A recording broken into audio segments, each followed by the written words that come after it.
Yes. New Red Bulls. Hey, Pascal. Red Bull something. Huh? Excuse me. I couldn't. Why didn't you guys bring me here like earlier? Let me raid this place. You could rate it before we leave. Yeah, tomorrow. So just and the types of questions. Just Yeah, so the questions before we basically get into it. for Mr. Bolt, they're going to be about obviously here in LA, a long way from back home, growing up in. Why are you stressing the young man? I'm just making sure he's on his game. Yeah, the early days, Beijing, Berlin, Yeah. and your music, and you know, Normal Bolt stuff. entertainment. Okay. Normal stuff. You'd Bit of like about cricket. half an hour? Perfect. Yeah, I'm going to put the stopwatch on it, so we're not going to Yeah. take up any more And of if the you time. can get done quicker, even better. Will do. That's the motto of the day. I really like these shoes. Okay. You're good. Very nice. He doesn't. You're gonna have to drink water. You don't got no Gatorade. Huh? That's why I said water. Oh, I thought you said you might want water. You can't have water.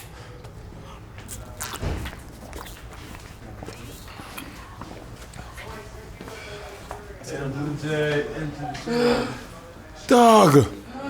Right? No. Like seriously?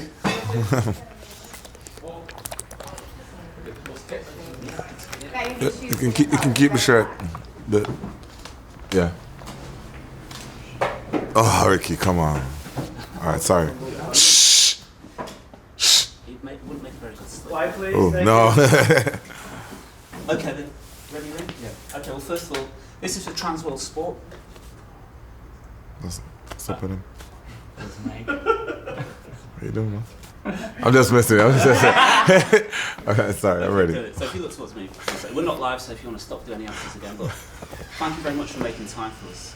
No problem, no It's a problem. pleasure to meet you. We last met you in Pleasure. 2003. A lot's happened in your life there. A You're here in LA lot, for the a first lot. time. So, tell us a little bit about your early days back in with content. You've come such a long way. What are your memories of the old days growing up there? How was it? It was a lot of fun for me. Back in the days, we played a lot of sports every day, all day. when you're in primary school, it was a lot of fun. We played cricket majority of the times in the streets. Come home from school, you just get some stones, put them there, and play cricket, or we just play football and stuff like that. We paid for a few windows or so. So yeah, it's been good. It was good. It was good back in the days. Is it true you guys used to play cricket with an orange?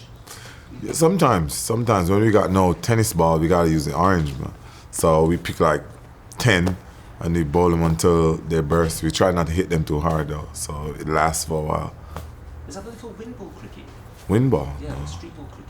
Street ball. You play as long as you're playing on the street. It's a Yeah. street ball, but you use anything that you can find. We used to even stuff boxes with like paper or other boxes and bowl them like orange juice boxes and stuff like that. So.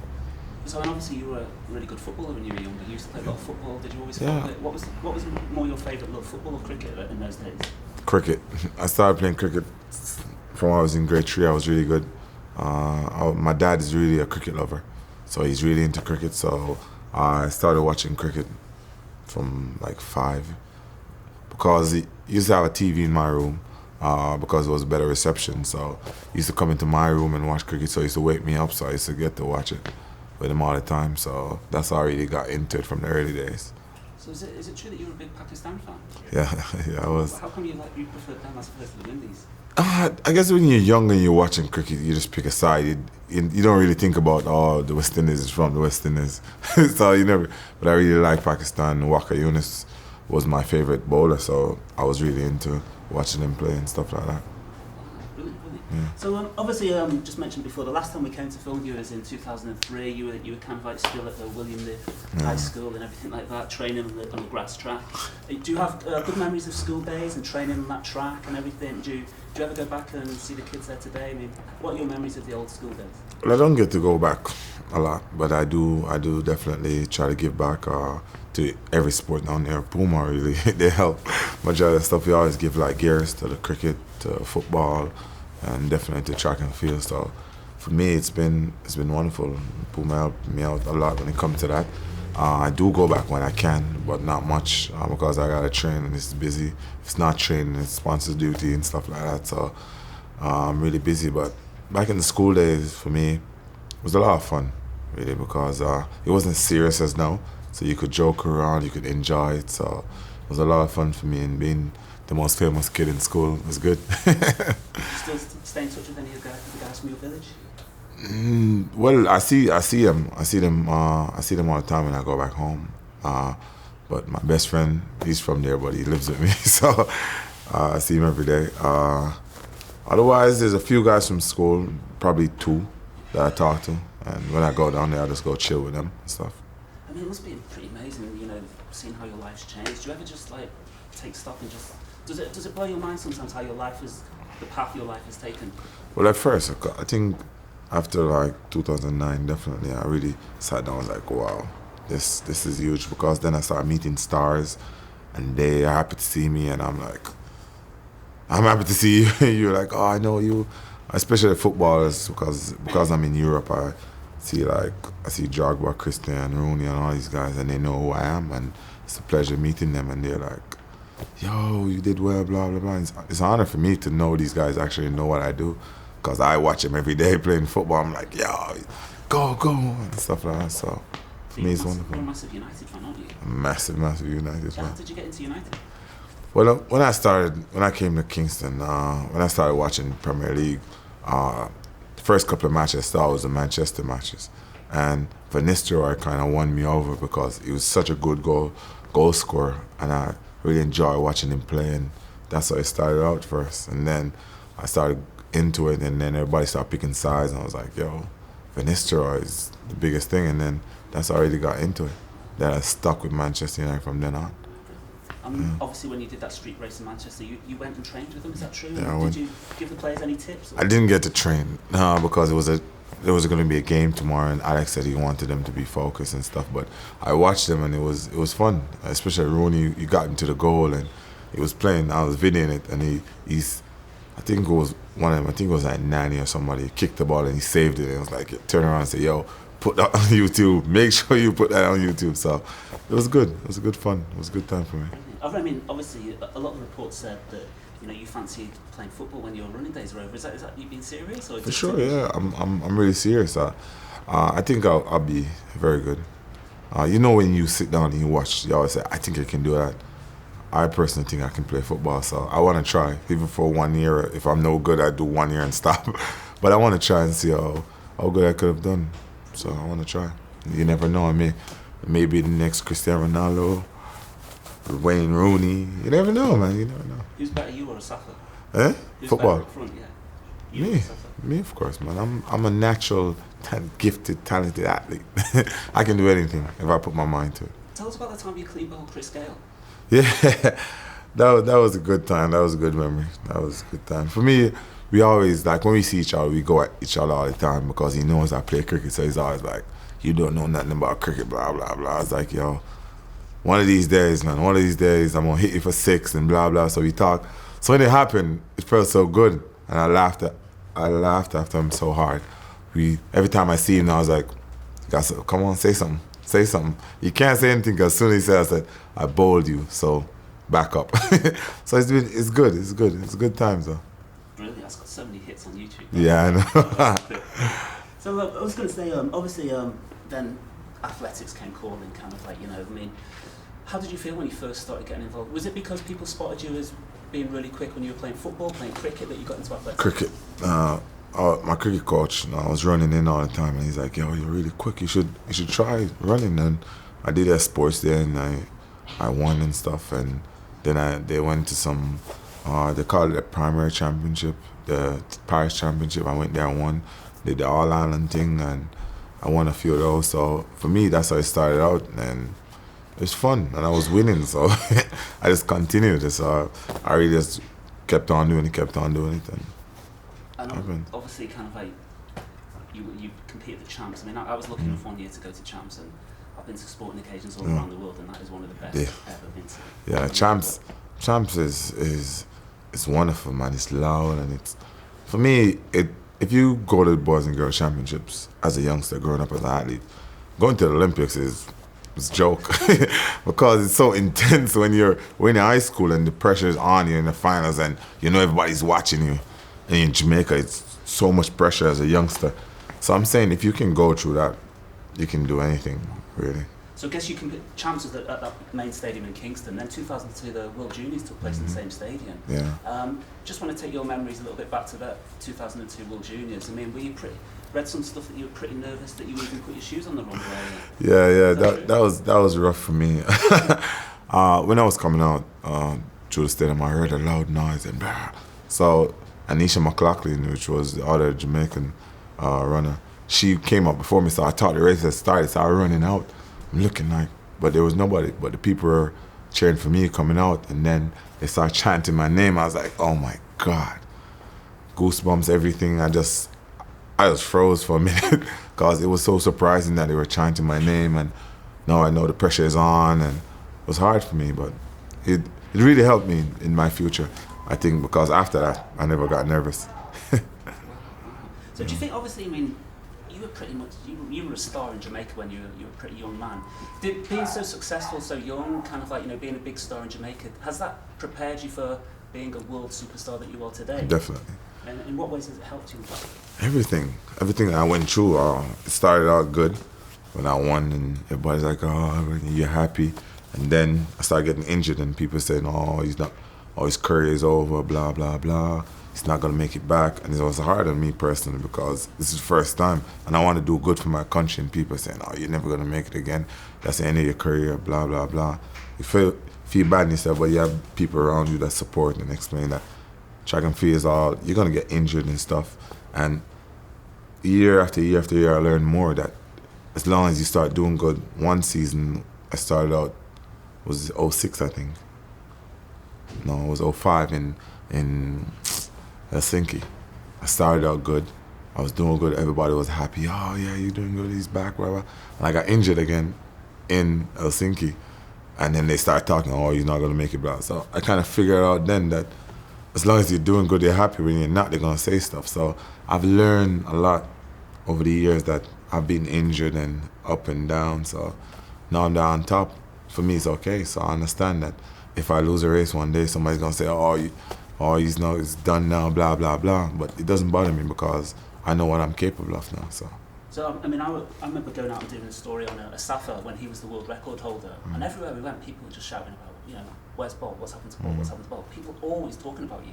Was that a frustrating period for you? And was it your family that got you through it and everything? What got you through that sort of like period where people were saying, where is this kid?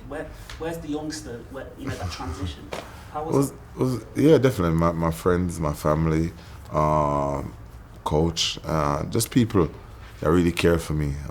Just told me, just hang on. It's hard, but you can get through it. Just stay focused. And for me, it was all about hard work, and I worked hard, and it paid off. So for me, I give thanks every day because it's a wonderful feeling. Brilliant. So obviously, big hero of yours growing up was Donald Quarry. Yeah. Am I right in saying that? Yeah. When you were a teenager, how much in your head was breaking his 200 record, and how did it feel when you actually did it? For me, it didn't start out until after I got word, you know, record people were like, oh, you could get it. But for me, back in the days, yeah, I wanted to run fast, but it was never records. I always just want to win. And people started sticking into my head, and then I started really thinking about it. Then when I got to training with Glenn Mills, he started saying, you can do it. Blah, blah, explain, and he started teaching me how to run the corner better, stuff like that. And for me, it stood there for a long while. I said, I can get it. And when I got it that day, it was like, wow. Now it should stay there for a little bit more longer. So for me, it was good. It was a wonderful feeling. Brilliant. Just move on, obviously, a little bit to 2008, and there was that incredible race in New York. Whose idea was it to run that 100? Was it yours or a coach? For me, well, initially, it was for me because when I had to bet the season before, me and my coach had a bet on. He wanted me to run the 2-4, and I said, no, I want to run the 100 meters. And he was like, well, no, you're not a 100 meter runner. So I said, all right, listen, give me 100 meters. If I run good, I run the 100 meters. If I don't, I run the 400 meters. And I said, all right. And he gave me, I went to like Greece, I think, Athens or somewhere, and I ran 10:03, my first 100 meters. So that's how I ended up running the 100 meters. And I started out. Took me a while to get hang of the start, but I got it done. And then we just transitioned on. And obviously, what are your memories of that incredible 100 metres race in Beijing to the Olympics? How do you look back on it now, 3 years later? For me, it's still just amazing. For me, it was just a wow. Cause that was my dream. Well, winning the 200 meters was my dream growing up, because one of my idols for me was Michael Johnson, and I wanted to be Olympic champion. So when I won the 100 meters, I was really happy, but the 200 meters meant even more to me, because I'd worked hard on it over the years. I've worked many years to perfect that turn. So for me, it meant so much. Wow. And what was it like when you returned home to Jamaica? Did you have any inkling what it was going to be like? No, like we saw like tapes. Like people used to give us tapes like, "Yo, Jamaica is going crazy." They had like people would stop in the middle when the races are on. They would stop in the middle of the road. The traffic jam. People just get out of their cars, find somewhere to watch TV. So it was big. But when we were coming back, nobody told us like, "Listen, be prepared." I wasn't prepared for them. So when I got back and I saw all this, I was like, wow. That's all I could say, because it was crazy. Did you share that experience with like your mum and dad, or were they back in the village? Yeah, they were in Chilani, man. They were in Chilani. My parents said they don't want to move, so they chilled out, and they came up later on. But they were just happy. My mom was there. My dad flew up late, came up. He only saw the 4x1s. He was in the air when I ran the 200 meters. But my mom was there. She loves to travel, so she comes to all my championships. Yeah. And then obviously Berlin, 2009, arguably the greatest performance in sports history. I mean, yeah. Is Berlin more satisfying for you in any ways or not? When you can do something, then you're like, yeah. When you do it, you're happy, but you know you're gonna do it. But Beijing was like, wow, because I never went there to run 3 world records. I just went there to win. And when I won the 100 meters and I saw that I broke the world record, they were saying, yo, you can get the 200 world record, blah, blah. I was like, nah, man, that's way too far. And the night me and my roommate, we sat down, we were talking, and he was saying, you're going for it? I was like, what are you thinking? He's like, yo, I think you should go for it. Maurice Smith. And I was like, yo, all right, you know what? I just decided I'm gonna go out there, I'm gonna give it my all and see what happened. Because I'm saying years before I was saying 19 trees are far away to get. And so for me, when I got it, it was just, if I could cry, I would cry, but I'm not a crier, so. And they gave you a bit of the Berlin Wall to take home? Yeah, oh my God, it's big. They told me like it was like this small at first, and then we went to this ceremony to get it. It was like 20 feet high or something. It was really big. Wow. I mean, just moving on a little bit more, something that stands out when I read interviews about you is about how you say you want to be a legend. I mean, aren't you a legend already, and what do you need in your head do you need to become to be that legend? On paper, maybe people say, oh, you're a legend, or everybody has their own opinion.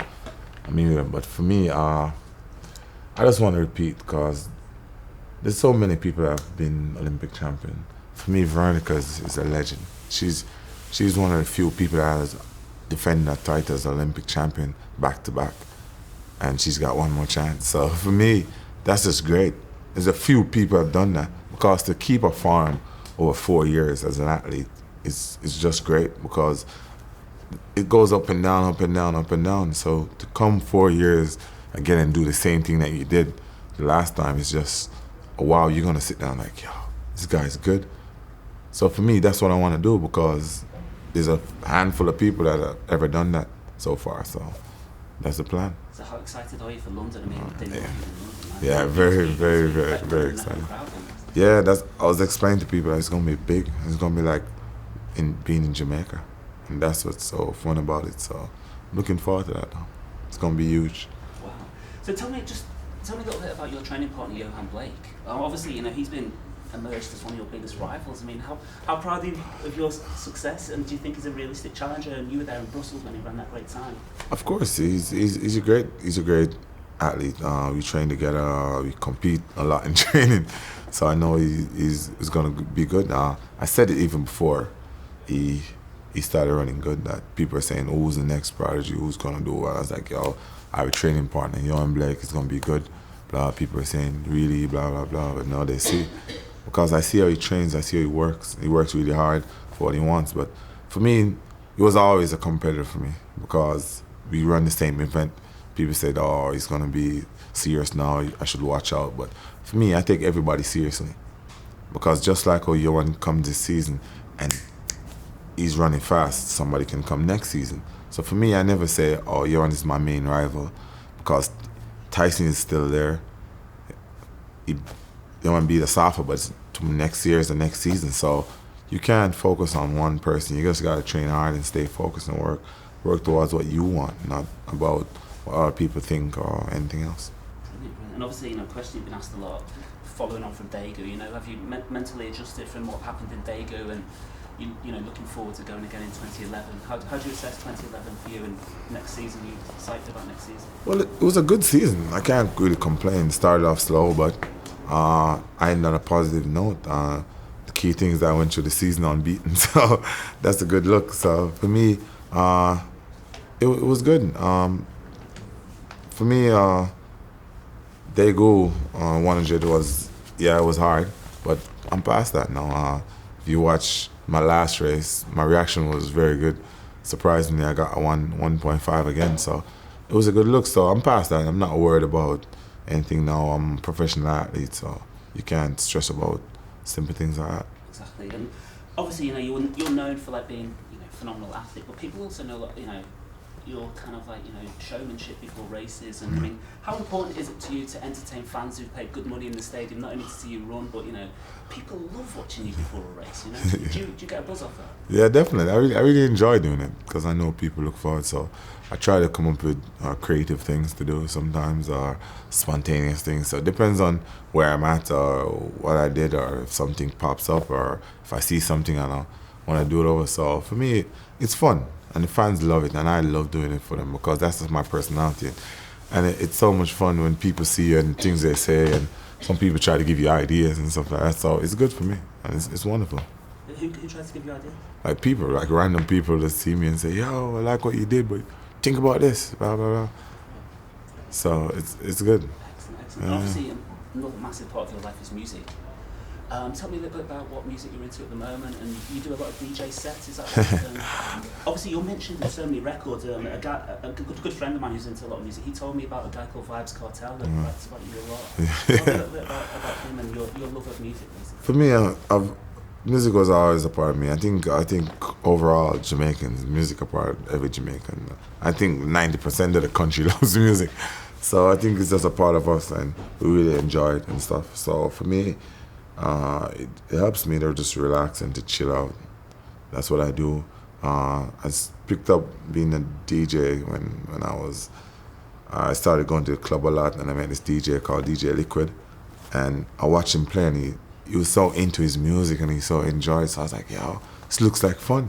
And I started playing, and I really enjoyed it, so I continued. I started buying all the DJ stuffs, and I practiced, and I'm kind of good. So every meet I go to now, they want me to play because it's fun and the people enjoy watching me doing it. So, but Vibes Cartel now is my favorite DJ, and my favorite artist in Jamaica.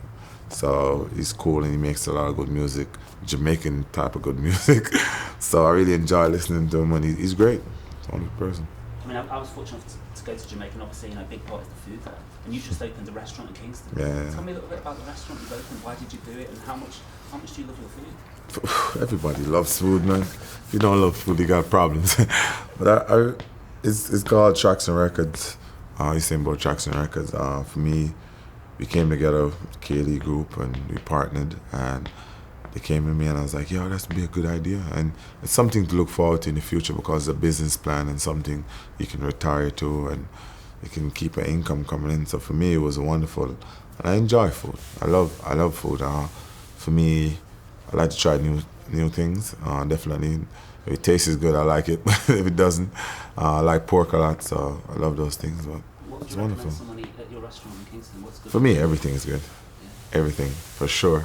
But pork, any pork dish, you should try. If you don't eat pork, too bad. Brilliant. Just a couple more questions. was going to ask you a little bit about.